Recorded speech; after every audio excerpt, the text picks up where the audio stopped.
Esta es la predicación correspondiente al domingo 11 de febrero de 2024 de la Iglesia Cristiana Cristo Viene de Algeciras.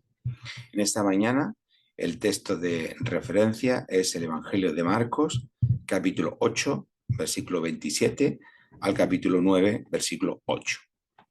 Jesús les preguntó a sus discípulos: ¿quién dice la gente que soy yo?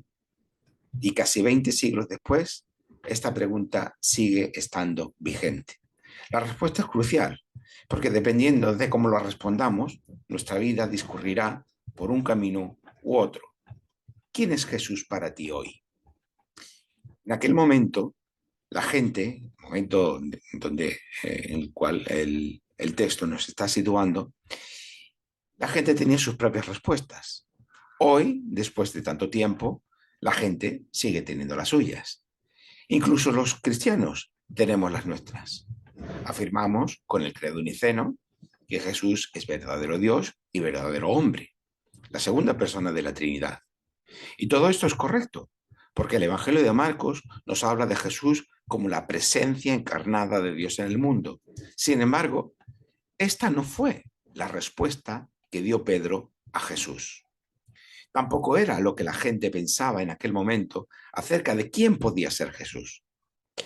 Unos decían que podía ser Juan el Bautista, al que Herodes Antipas, el hijo de uno de los hijos de Herodes el Grande, había ejecutado.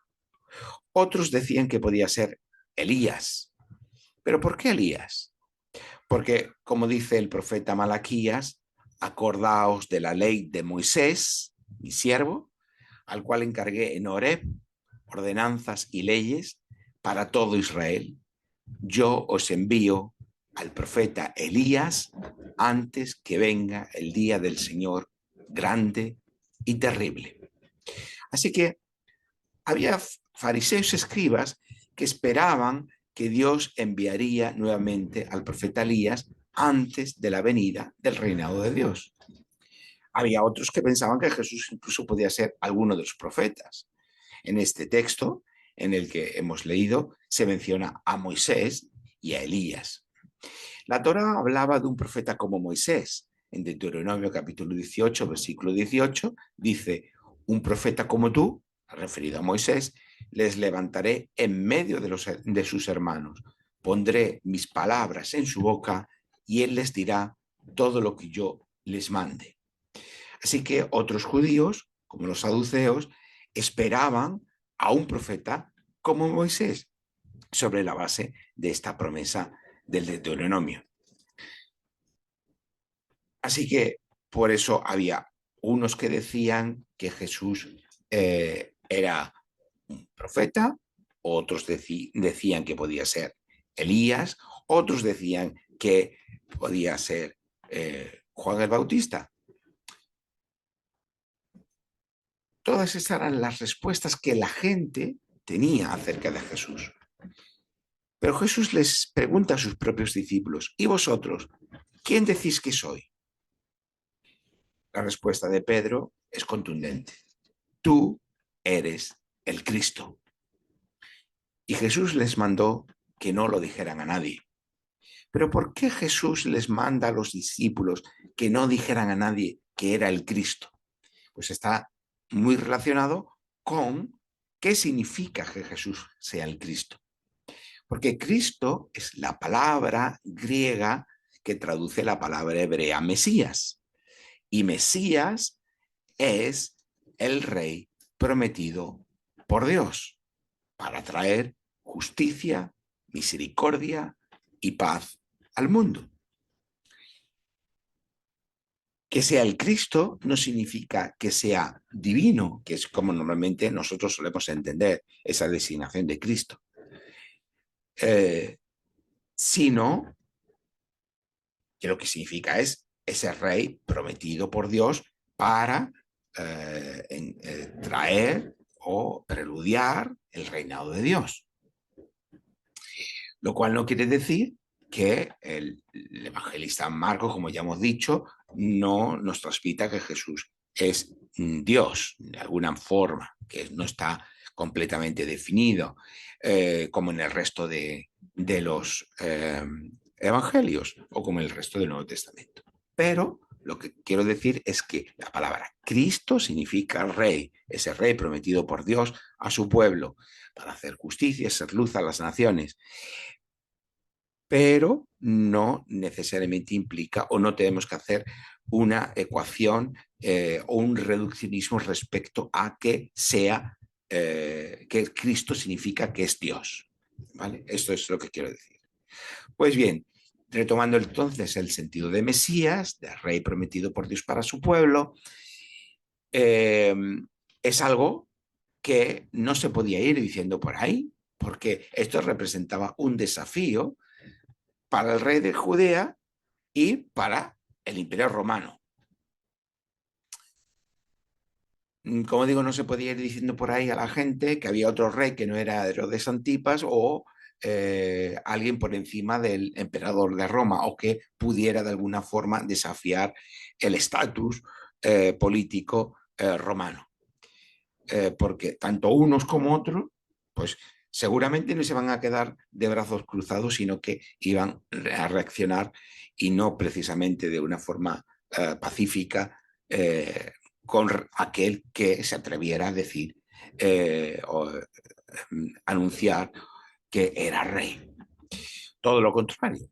Ya sabemos lo que hizo Herodes el Grande, el padre de Herodes Antipas, cuando se enteró de que el rey de Israel iba a nacer en Belén. Y mandó matar a todos los niños menos de 2 años. O ya sabemos lo que hizo su hijo Herodes Antipas con Juan el Bautista, que estaba predicando sobre la llegada de un rey que no era precisamente Herodes. Y ya sabemos lo que era el Imperio Romano con Jesús. Pero aún no es tiempo de ir a Jerusalén. Por tanto, no es tiempo de ir diciendo por ahí que Jesús es el Cristo, que Jesús es el Mesías, que Jesús es el Rey prometido por Dios. Todo a su debido momento. Y este es lo que se nos transmite una y otra vez en el Evangelio de Marcos hasta que llegue el momento de revelar que Jesús es el Mesías. No es el momento de ir diciendo por ahí que Jesús es el rey prometido por Dios, porque ese rey prometido por Dios desafía los poderes humanos y suprahumanos del mundo. Y estos se van a resistir, como vamos a ver. Pero este será el momento decisivo de la cruz y aún la cruz no ha llegado. Proclamar que Jesús era rey suponía acarrearse una muerte segura. Y no había que andar muy listo para darse cuenta de ello.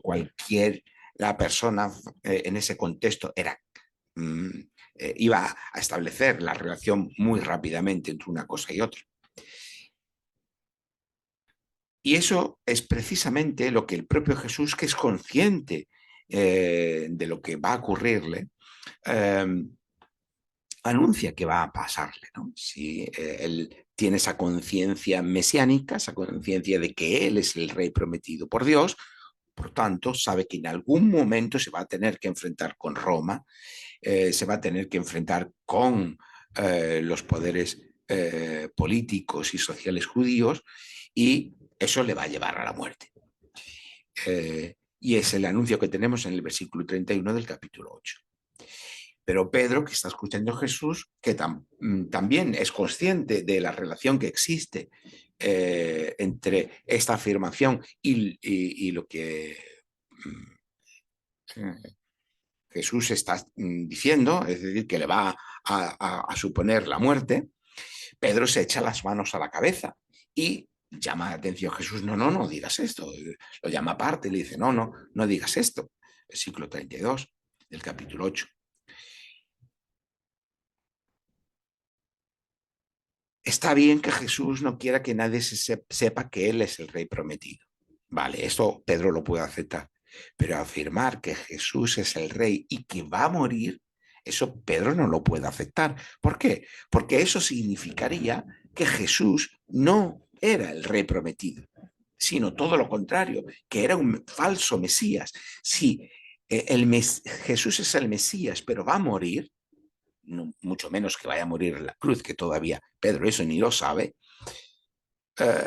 eso demostraría lo contrario de lo que Jesús está afirmando. Es decir, demostraría que Jesús no es el verdadero Mesías. Por lo tanto, Jesús, ¿cómo te atreves a decir esto? Esto es algo impensable. Pedro capta la contradicción y le pide a Jesús que no vaya diciendo eso por ahí. Jesús le dice a Pedro que se está oponiendo a los planes de Dios, como si fuera un fiscal acusador, como un satán, que es lo que significa esta palabra, un acusador, ese fiscal que está acusando, ¿no? Y que se está oponiendo a los planes de Dios, que no está comprendiendo lo que Dios está realmente haciendo con la venida de su reinado, versículo 33 del capítulo 8. El Hijo del Hombre debe morir. La expresión Hijo del Hombre, ya lo explicamos hace algunas semanas, alude al libro de Daniel, capítulo 7, versículos 13 al 14, donde el Hijo del Hombre es alguien que llega a la presencia de Dios, al cielo, a la realidad de Dios, a la presencia de Dios, para ser reivindicado delante del anciano de días. Y es reivindicado este Hijo de Hombre con las funciones propias de un rey: poder, honor y reino. Ahí en Daniel, ese Hijo del Hombre está representando a Israel en su conjunto. Pero aquí, en el Evangelio, al aplicar Jesús a sí mismo ese título de Hijo del Hombre, está aludiendo precisamente a esa condición de ser reivindicado como el rey de Israel y de toda la creación, en el que se le es asignado poder, honor y reino como rey, y al que todos los pueblos le prestan fidelidad y lealtad, y su reinado durará por siempre. Lo que ocurre es que Jesús se aplica ese título de Hijo del Hombre y no de Mesías, porque el concepto de Mesías era mucho más claro a los poderes políticos no judíos. Y por lo tanto, pues era como un desafío un tanto menor. Jesús no se aplica a sí mismo nunca el título de Mesías, son otros los que dicen de él que es el rey prometido. Este juego de palabras nos lleva hasta el momento de la cruz, que ya veremos en su momento, cómo allí es donde se va a manifestar de forma plena que Jesús es el Mesías, con la declaración del centurión romano a los pies de la cruz diciendo: sí es verdaderamente el Hijo de Dios. Pero todo eso queda por consumarse. Estamos en ese momento narrativo del Evangelio en el que todavía no debe decirse esto. Y Jesús solo a sus más íntimos, a los discípulos, está revelando esa condición de Hijo del Hombre que, a pesar de ello, debe morir. Esa condición del Hijo del Hombre Jesús tiene que ver con su condición de rey, que está llamado a ejercer el reinado de Dios. Sin embargo, Jesús dice que va a morir, pero dice y será levantado, es decir, que va a resucitar. ¿Por qué dice que será levantado a pesar de que va a morir? Porque eso es precisamente lo que Daniel, el libro de Daniel está describiendo. La reivindicación de ese Hijo del Hombre al llegar hasta la presencia de Dios. La reivindicación de Dios mismo. Y eso es lo que está aquí diciendo, que Jesús es el Mesías, el Rey prometido de Dios, que a pesar de que va a morir, va a ser reivindicado por Dios como realmente el Hijo, el Mesías, y no como un Mesías falso. Eso es lo que se está aquí diciendo. Así que por medio de la resurrección, Jesús es realmente reivindicado como el Mesías, Hijo de Dios, por parte de Dios mismo. Y esto es lo que Pedro todavía no podía entender y lo que nosotros necesitamos comprender adecuadamente. Y por eso he hecho hincapié y énfasis en que no debemos igualar el concepto de Cristo, de Mesías, con la condición divina de Jesús, porque cuando lo hacemos así, todas estas declaraciones se nos pierden el sentido que tenían para igualarlo todo a que es divino, que como digo es correcto, pero desde el punto de vista teológico, porque así tenemos muchas declaraciones en los evangelios y en el resto del Nuevo Testamento, pero no es el sentido del Mesías, de la designación como Mesías.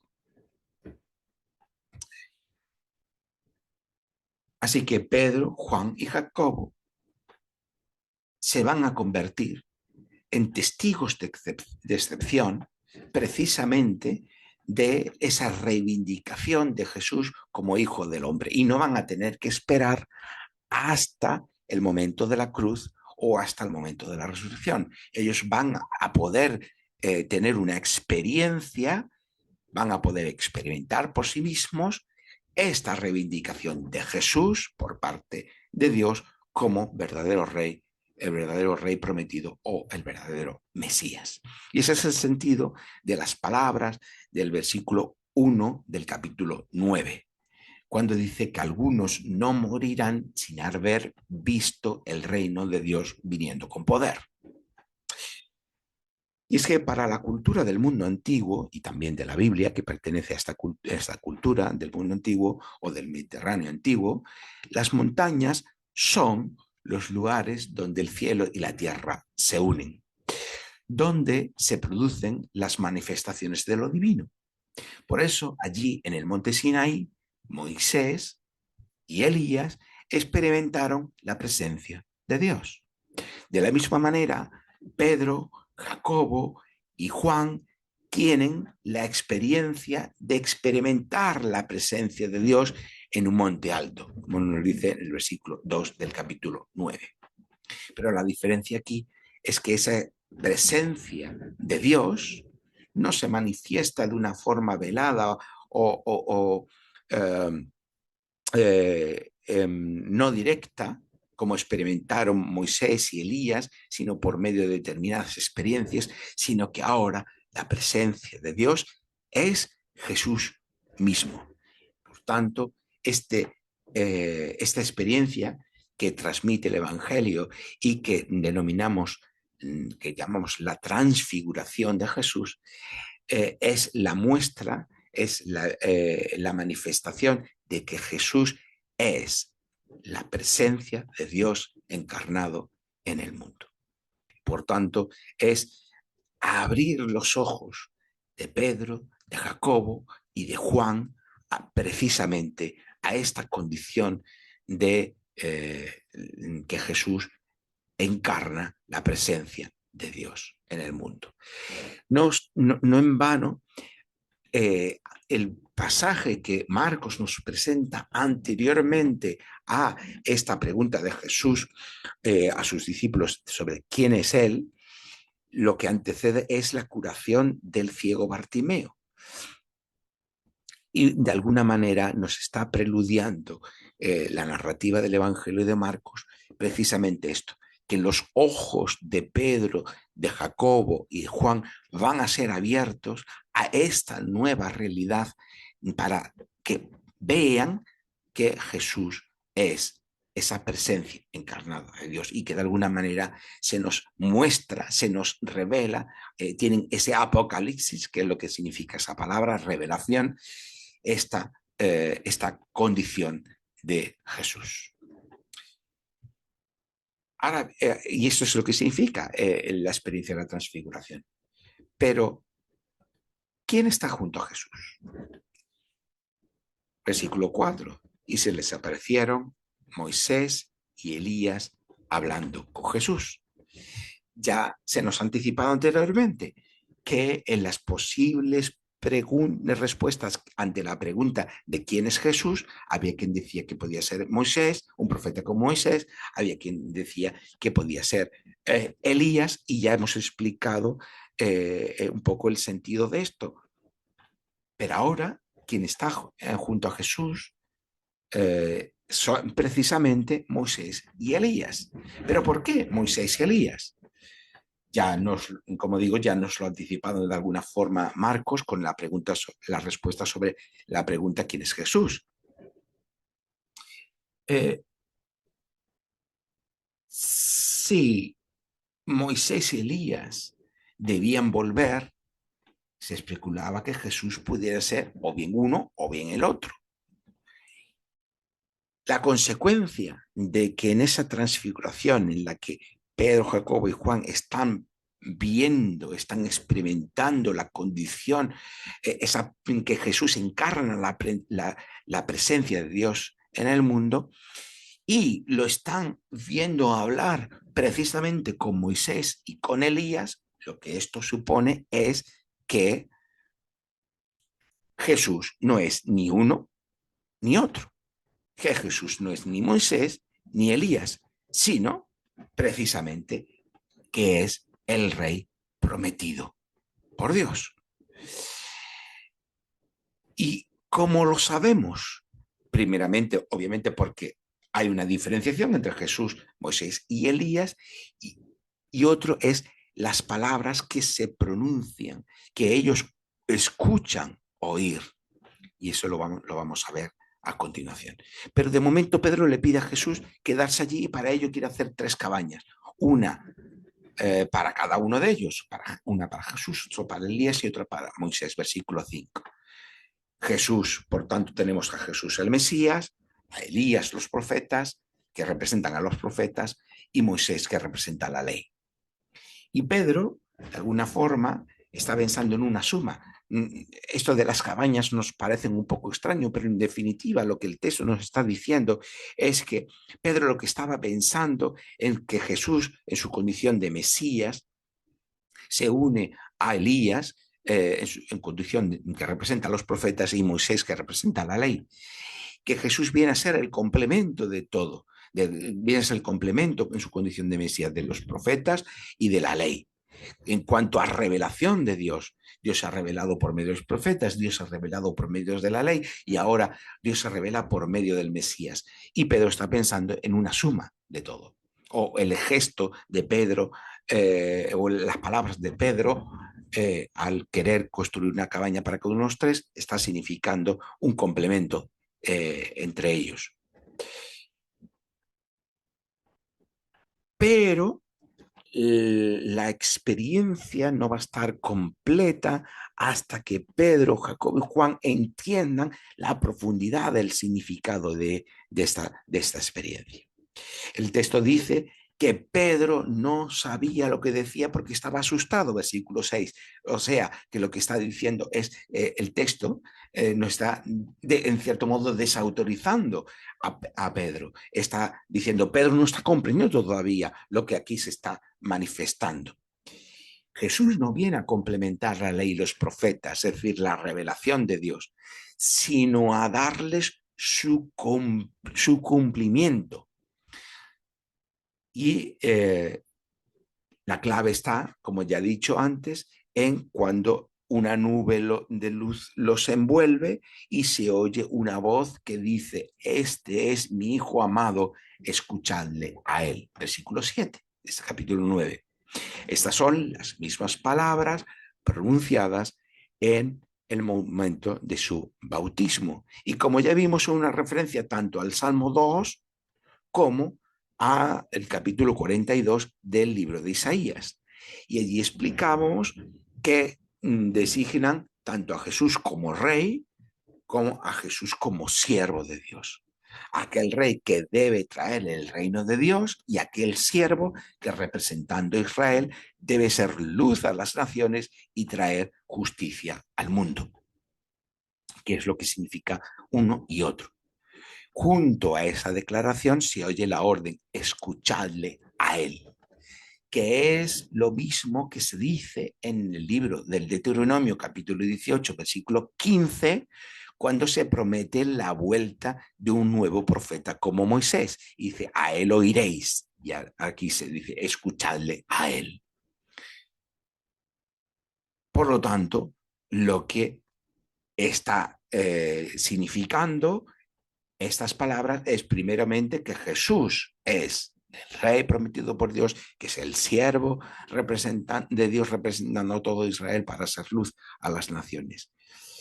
Pero todavía queda un detalle más en la experiencia, y es que a continuación se nos dice en el texto que ellos miraron alrededor, pero ya no vieron a nadie más, sino solo a Jesús, o a Jesús solo. Versículo 8. Y con esto se completa la experiencia. Es que si Moisés representa la ley, Elías representa a los profetas, que Jesús se quede solo, su condición de rey prometido por Dios, de siervo de Dios representando a Israel, significa que Jesús se convierte en el cumplimiento de la ley de los profetas. Que Jesús no es uno más, ni es alguien que está junto a Elías y junto a Moisés, sino que Jesús se queda solo. Es decir, que Jesús es el cumplimiento de tanto las palabras anunciadas por profetas como de la propia ley que representa Moisés. ¿Acordáis que el versículo que hemos leído anteriormente de Malaquías, ¿no? Prestad atención a la ley de Moisés y yo enviaré a un nuevo Elías. Jesús es todo eso y está concentrado aquí. Y ese es todo el significado de la experiencia que llamamos de la transfiguración. Como veis, no es una experiencia solamente contemplativa mística, no es solamente una experiencia que se encierra su significado en ella, en lo que experimentaron, sino en el significado que porta cada uno de los elementos que aquí están representados. Ante la pregunta del principio sobre quién es Jesús, ahora, tras la visión de la transfiguración, tenemos la respuesta completa. Ya la sabemos. Así que todos estos pasajes hemos visto que están relacionados. El rey prometido, Jesús es el rey prometido para traer luz y justicia al mundo. La presencia encarnada de Dios para la transformación del mundo. Porque la presencia de Dios no es solo un estar aquí, sino una transformación. Allí donde Dios se hace presente, la realidad se transforma. La transformación del mundo, de la creación y de nosotros como parte del mundo. Lo que nuestras versiones en español traducen por transfigurar, en griego significa metamorfosear, es decir, cambiar de forma, ir más allá de la forma.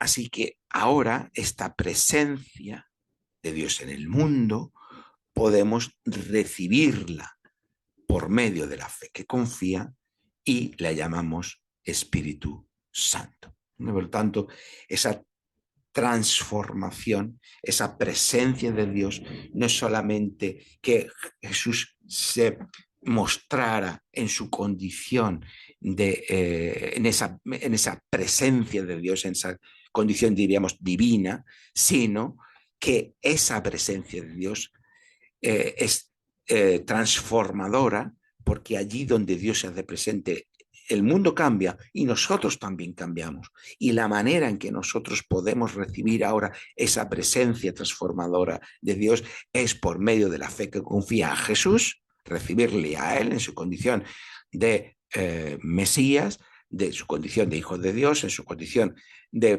presencia en Emmanuel, presencia encarnada de Dios en el mundo, y por tanto recibimos la presencia de Dios en nosotros que llamamos Espíritu Santo, por medio del Espíritu Santo. El Espíritu Santo, como la presencia de Dios en nosotros, nos transforma y no nos deja indiferentes. Porque esta presencia de Dios no es mera contemplación, como hemos dicho antes, sino seguimiento. No en vano, en Marcos capítulo 9, versículo 34, Jesús reta a sus discípulos a negarse a sí mismo, tomar su cruz y seguirle. Seguir a Jesús implica negarnos a nosotros mismos. Justamente todo lo contrario de lo que nos dice nuestra cultura, que tenemos que autoafirmarnos, autodefinirnos y hasta autoconstruirnos. Todo lo contrario. La vida cristiana es un camino de transformación y descubrimiento. Es un camino. A los primeros cristianos, antes de llamarse cristianos, se les llamaba los del camino. Sí que la vida cristiana es un camino, pero no para autodescubrirse, ni autotransformarse, ni autoconstruirse, sino para descubrir, por medio de la fe que confía, que Jesús es el Rey de nuestra vida y que el Espíritu Santo es el motor por el que nuestra vida puede ser transformada. Por tanto, la transformación de nuestra vida no viene de nosotros, de nuestro interior, sino nos viene de fuera, de la acción del Espíritu Santo en nosotros, o lo mismo, la transformación de nosotros viene de nuestro interior, pero no viene de nuestra capacidad, ni viene de nuestro intelecto, ni viene de nosotros mismos, sino que nos viene de el Espíritu Santo de fuera, obrando en nosotros, en nuestra vida, porque estamos conectados con la fuente de la vida, que es la fe que nos conecta con Jesús. Ese Jesús que es el Rey, que es Señor, que es Salvador, que es Emmanuel, que es Hijo de Dios. Así que nuestra vida, si el Espíritu Santo es el motor que transforma nuestra vida, por eso los verbos que el cristiano nunca debe conjugar son resignarnos ni conformarnos, sino creer en y crecer en. Creer en Jesús y crecer en el Espíritu Santo. Incluso cuando la segunda carta de Pedro, capítulo 1, versículos 16 y 18, se menciona el recuerdo de Pedro de esta experiencia de la transfiguración, que es algo que les dejó una huella marcado, y el recuerdo de esto lo tenemos en los evangelios, pero también lo tenemos allí en la segunda carta de Pedro, que nos trae los recuerdos del propio Pedro acerca de aquella experiencia de transfiguración.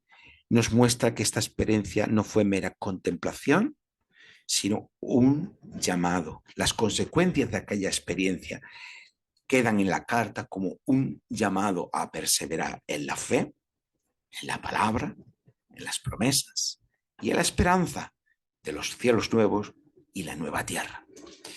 Y eso es lo que encontramos precisamente en estas palabras, en el que encontramos en esta segunda carta de Pedro, capítulo 3, versículo 13. Nosotros esperamos según sus promesas de nuestro Señor Jesús, el Mesías, el Cristo, el Rey prometido, cielos nuevos y nueva tierra, en los cuales habita la justicia. Esta es la promesa en la que tenemos que perseverar por medio de la fe, por medio de la palabra y en las promesas que implican esta realidad de nuevos cielos y nueva tierra. Porque el reinado de Dios será consumado precisamente en la transformación de toda la realidad, de todo el universo, de toda la creación, precisamente como una nueva realidad, como unos nuevos cielos y como una nueva tierra, en las que habita la justicia, por tanto, en los que el mal ha sido derrotado, en los que el dolor y el sufrimiento han sido consolados definitivamente, en el que el pecado ha sido perdonado y en el que la muerte ha sido derrotada.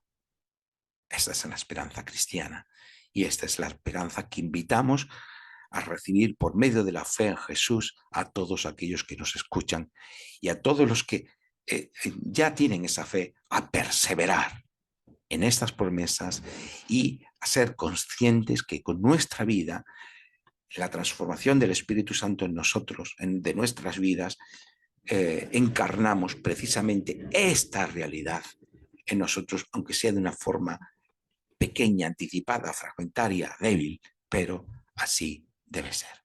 Que así sea. Amén.